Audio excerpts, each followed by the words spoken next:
Steve and Jill here. Hi. Welcome to the Land Academy Show, entertaining land investment talk. I'm Stephen Jack Butala. And I'm Jill DeWitt, broadcasting from sunny Southern California. Today, Jill and I talk about complementing the data that we've been talking about and the data results with sending offers to owners. So all of this data discussion this week and all this data analysis, which everybody in this group is so loves so much, me included, is for nothing if you don't actually get an offer campaign into the mail. If you don't use it, basically, that's If you don't great, use it. everyone. You have all this data. What are you going to do with it now? Yep. It's like getting a PhD in whatever and then just going to work at McDonald's. Right? We know people that have done that, right? Yeah. Oh, gosh. For whatever reason, that's just, true. I don't know. That happens. Hey, before we get into it, let's take a question posted by one of our members on the LandInvestorscom online community. It's free. John asks, I just tried to get the new request to get data and it tops out at 1,000 units. I reviewed and rewatched Steve's video, but I can't find an option to request more. Has anyone else had this problem? This is good. This is actually in our, there's a little buoy. This comes up before. I'm going to answer some of the responses here, and then I'll save a little bit more too. This is an extremely popular question. Yeah. Kevin, one of our moderators, responds. He says, hello, John. This is a common question. Log on to RealQuest Pro and click on the upper right-hand corner. Click on Preferences. In the box about halfway down, you'll see maximum number of records to retrieve per search. Type in the number that you want, up to 25,000. I have mine at 25,000 all the time. Here's the reason why. When you're going and downloading the data, that's when the clock starts ticking, if you will. The records that you pull, what you're charged for per line. And we cap it at 1,000 so you don't accidentally, as you're playing around and you're learning and you're new and you're just in RealQuest Pro for the first time, we don't want you to accidentally download way too much data and then be stuck paying for it. So that's why we cap it as 1,000. Then we know too, when you know you're in there, you can get in the back end enough and alter it. You're learning it and you know what you're doing and you can change it to the level that you want. Some people put it at 5,000, some people put it at 10,000, and like Kevin just leaves it at 25,000 because he just wants to be able to pull whatever he wants. He knows how to do the math when he's doing it, and what he's going to get charged. Yeah. So, and then what I was going to say too is, if you go to your new member guide, it's explained there, and then also on LandAcademy.com, on the little buoy in there, I think it's the bottom right, but there's a little help buoy you can put in there. There's a buoy everywhere. RealQuest records, and the information will pop right up for you. So here's an interesting fact, and it's not fun. Okay. If you're a data tree user, if you're a member of House Academy, one of our other companies, and you buy and sell houses, the data cap's at 10,000. And so for data tree, not for RealQuest. Yeah, right. It's a different data set. We're also licensed providers there, but here's the irony. House mailers are way larger than land mailers generally, but it's capped at half. So you really have to start breaking it down by zip codes and all kinds of stuff. Right. It forces you, here's the good news, it forces you to look at that data in that zip code and it really actually ends up in the end, yields better acquisition results. Right. These huge data sets, pulling them down all at once, unless you're really good at it, it can get messy. Right.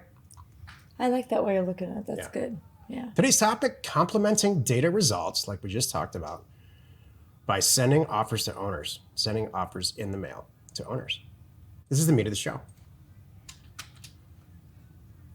If you spend the time and energy to get a perfect data set or a great data set of owners and you scrub out all the stuff, people that you don't want send offers to, like the federal government or First American Title and all kinds of stuff that gets lopped into a data set, you price it perfectly, and then you sit there and stare at that spreadsheet and it's your masterpiece. You've been working on it for 2 weeks because you're new.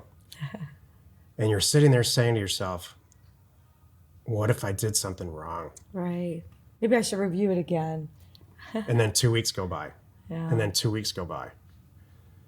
I'm the first one to say, this happens to me even now to this day. I just sent out a 21,000 unit mailer in a subdivision in Arizona for houses, working with a real specific set of BOG. If you watched our show last week, we had them on the show, on the House Academy show. And I still get that feeling before I send it to O2O. We own O2O. I've been sent out probably tens of millions of offers in my career, and I still have that little twinge that says, man, I wonder if I missed something. So all this data analysis is you have to have some huevos. Well, how did you get past it, Steve? I'm not past it. Oh, That's my whole point. It's very natural and normal for as long as your career goes on. This is the kind of stuff we talk about at the live event. right. And I went around the room last year and I said, who gets nervous about, is this mailer going to fail? And every single person, these are people who make 6 and 7 digits a month buying and selling real estate.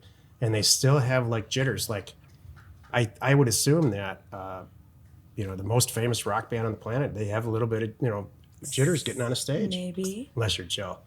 Well, here. You don't get, I you have don't. no version of stage fright. You're Well, the only person I've ever met. Thank you. Well, I would say, and I don't get fearful here, but let me tell you why. And here's my trick here. If you are this person, you are getting hung up, you're a little bit nervous, I'm here to tell you, you can recover. Whatever it is, you can recover from it.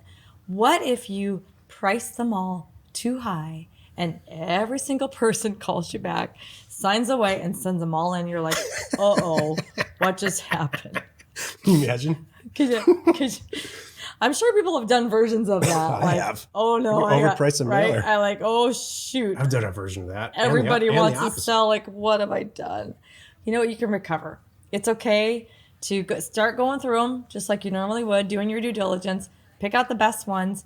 And I almost think this is an easier problem to have too when you come back and go, look, I know I offered X, but have you seen this property lately? And here's some of the comps in the area, and here's why.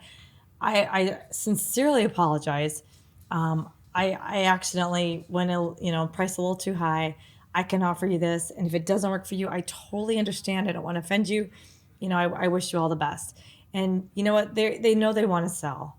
And if you come out really nice and sincere, and you can really back it up and go, look, I thought it was on the road. It's not. It's way over here, or whatever you want to say about it, and give them a screenshot or something. Say, when I said 10,000, I kind of meant 2. Don't make a habit of that because it's just not cool and it's not ethical. True, you shouldn't. But if you sent an offer You're gonna be out too for busy 10 grand anyway. and you made an honest mistake, there's nothing Tell wrong 'em. with going back and saying there's really no real access to this and it's got this flaw. It's Yeah. worth it for 2 grand to me, but that's about it. Right. And So I know you want to sell. It's maybe you could even say it this way. You obviously want to sell. It's really wasn't going what I wanted, but I will you could say that make it almost feel like you're doing a little bit of favor. Like, look, if you do really want to get rid of it, I will take it off your hands, but I could do it for this. And then leave it up to them. And if they say no, fine. They might go, oh, shucks, I was half really the looking time, forward to. 50% of the time, they're going to say yes. Yeah. That's Yeah. a real stat from us for a lot of years. Right. So then the other mistake, okay, now you came in way too hot. You offered ridiculously low and you have nothing but mad people. What's funny is this is even, I think, an easier situation to be in because now you're going, okay, hold on a moment. First, when you get them to calm down, which is, I think it's funny, by the way, the things they come up with. Like, okay, I obviously missed a 0 or I missed something here. I am so sorry. You do want to sell? Yes. Okay. Let me go back and relook at this, and even see what do you want for it, and then you can make a decision there also, because you'd be surprised sometimes. You may come in too hot and too low, but what they really want out of it is not out of the question. They don't really know what it's worth, and you kind of got them thinking that it's only worth $500. So when they say, I want $1,200 for it, you kind of go, actually, I would have gone up to $2,000, so $1,200 works great for me. Kind of thing. And you can recover from that too. And again, it really comes back to listening, calming everybody down, including yourself. Don't worry about it. You can recover from this. And then being honest. And if they're either going to take it or not, and you're going to move on. Either way, there's another person below that on a list of numbers that you have to call that day from the mail that you sent out. So that's the whole point to this. All this data. And all this high end, there's no better place to buy and sell land than Land Academy. They're on this planet. There's not somebody in New York City that's got a better handle on buying land. This more is it right here. experience. This is it. Yeah. Sorry, this is it There's right not here. a real estate Just investment kidding. trust that's got an acquisition team that can buy land better than us. It's true. Some of our Land Academy members, many of our Land Academy members, are executive vice presidents for home builders. Yeah. They're out buying, realized they were buying farmland to convert into subdivisions, all wrong Right. for the last 40 or 50 years. It's true. So this is it. My point is all this data and this energy and intelligence that he put into pricing these mailers and making the data set perfect is useless unless you get a pair on you and get it in the mail. And I'm the first person to say, I'm gonna delay this a day just because I can't, and I'm concerned I made a mistake. Get another set of eyes on it. Get your 12-year-old to look at it and see if they see it. And it just whatever it takes to get it in the mail. Mm-hmm. Don't you think? I do. Hey, we know your time is valuable. Thanks for spending it with us today. Join us next time for the episode called "Why Aren't You Rich Yet?" And we answer your questions. Post it on our online community at LandInvestorscom. It is free.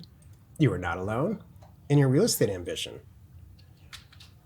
You know, it's one of those shows that I didn't know what we were going to talk about, and then it all came together, and I'm really glad that you did the show. This was good. Good. Everybody needs to get that little reminder that you're not alone. We always say you're not alone. You aren't alone. We've been there. We've done that. Yeah. We have our own things that we get hung up on too, and that's why we're here. We can help you and solve it and get you past it. That's Jill's code way of saying that was actually a really interesting topic, but the way that you titled it sucked. And that is true. Wherever you're watching or wherever you're listening, please subscribe and rate us there. We are Steve and Jill. Information And inspiration to buy undervalued property.